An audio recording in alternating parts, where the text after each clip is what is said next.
지구상 80억 명에 가까운 인간들은 생각보다 크게 다르지 않는 삶을 살아갑니다. 특히 요즘처럼 각박한 세상에서 우리가 가장 관심을 갖는 부류는 크게 두 가지일 겁니다. 부자인가 아닌가, 삶이 행복한가 아닌가. 그래서 이제는 식상할 법도 한 신데렐라 같은 이야기가 괜찮은 각본이나 연출력만 있다면 국내외에서 아직도 인기 있는 컨텐츠로 자리 잡고 있습니다. 오늘은 그 신데렐라 동화가 탄생했던 프랑스에서 자기 나라에서 시작된 그 흔해 빠진 클리셰를 이용해 어중간한 잔혹동화로는 명함도 못 내밀 만한 범죄소설 한 편을 만들어 영국 아마존 킨들 1위뿐 아니라 100만 달러짜리 영화 판권까지 따낸 신인 작가의 데뷔작 한 권을 가져와 봤습니다. 소설 비하인드 도어입니다.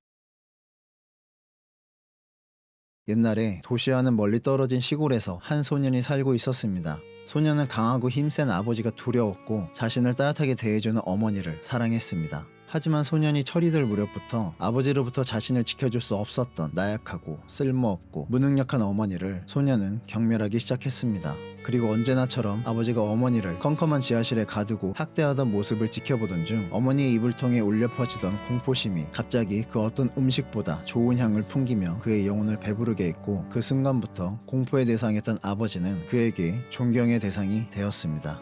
소년은 결국 그 공포심에 중독되어 버렸고, 아버지가 집을 비울 때면 자신이 직접 어머니를 지하실로 끌고 가 자기 어머니의 사랑 대신 공포심을 먹으며 괴물로 자라게 됩니다. 그리고 결국 도망친 어머니를 붙잡아 자기 손으로 죽이게 되었고, 뒤늦게 자신을 말린 아버지에게 죄를 뒤집어 씌워 감옥에 보내게 됩니다. 혼자가 되어버린 소년은 아버지가 그랬던 것처럼 온전히 자신만의 사람이 될 희생양이 필요했습니다. 원할 때마다 얼마든지 공포를 주입할 수 있는 사람, 계속 숨겨둘 수 있는 사람, 아무도 궁금해하지 않을 사람. 그러기 위해서는 농장일이나 하던 아버지보다 더 존경받을 만한 사회적인 거죽이 필요했습니다. 그래서 감히 어울리지도 않는 엔젤이라는 성을 따서 잭 엔젤이라는 존재를 만들어냈고, 자기만의 사람을 찾기 전까지 안전하게 그의 굶주린 배를 채워줄 방법을 찾아 가정폭력 전문 변호사가 되었습니다. 괴물에게 주어진 천재성은 그를 승률 100%의 변호사로 만들었고, 많은 피해 여성들이 그를 찾아가게 했습니다. 그리고 그는 그 수많은 여성들을 만나는 것을 대리만족으로 삼아 자신의 쾌락을 채워나갔습니다. 그렇게 해서 부와 명성을 모두 갖춘 시기가 되었을 때쯤 산책을 나갔던 한 공원에서 그토록 고대했던 자기만의 완벽한 존재를 찾아내는 행운을 맞이하게 됩니다. 심지어 그 완벽하고 불쌍한 존재는 한 명도 아닌 두 명이었습니다. 런던 도심에 한 소녀가 살고 있었습니다. 소녀는 부모님과 함께 살았으며 평범한 사랑과 관심을 받으며 자랐습니다. 그리고 다른 친구들처럼 동생을 원했지만 그녀의 부모님은 절대 그것을 원하지 않았습니다. 하지만 소녀가 중학생이 되었을 때쯤 그녀의 부모님은 원치 않는 임신을 하게 되었고, 소녀는 중절을 원하는 부모님에게서 나라의 법과 신앙심을 이용해 결국 그토록 원하던 동생을 얻게 되었습니다. 하지만 그녀의 여동생 밀리는 다운 증후군 장애를 갖고 태어났고, 부모님은 더더욱 밀리를 탐탁치 않게 여겨 입양까지 보내려고 했습니다. 소녀는 자신의 시간을 포기하고 오롯이 동생의 육아를 전담하는 것으로부터 부모님에게로 주 영유권을 받아냈고, 동생이 좋은 환경에서 자랄 수 있도록 노력해 성인이 되어서는 회사에서 인정받는 커리어 우먼으로까지 성공하게 됩니다.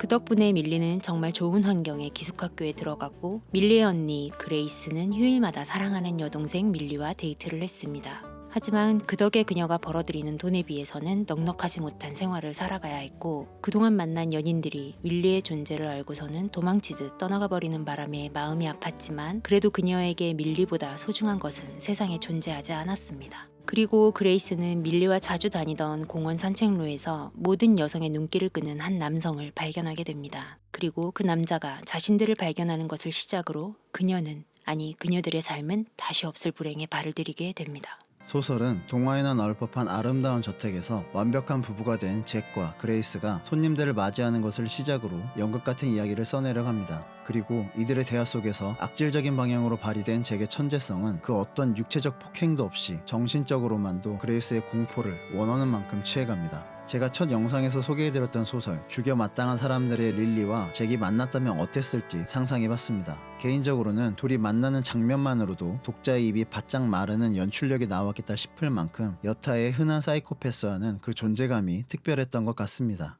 앞으로도 북시 채널은 소설이나 에세이를 읽으면서 상상했던 캐릭터를 구현해 한 편의 예고편처럼 소개해드릴 예정이니, 관심 있으신 분들은 옆에 구독 버튼과 알림 설정하시면 새로운 예고편을 빠르게 시청하실 수 있으니 많은 참여 바랍니다. 지금까지 소설 비하인드 도어였습니다.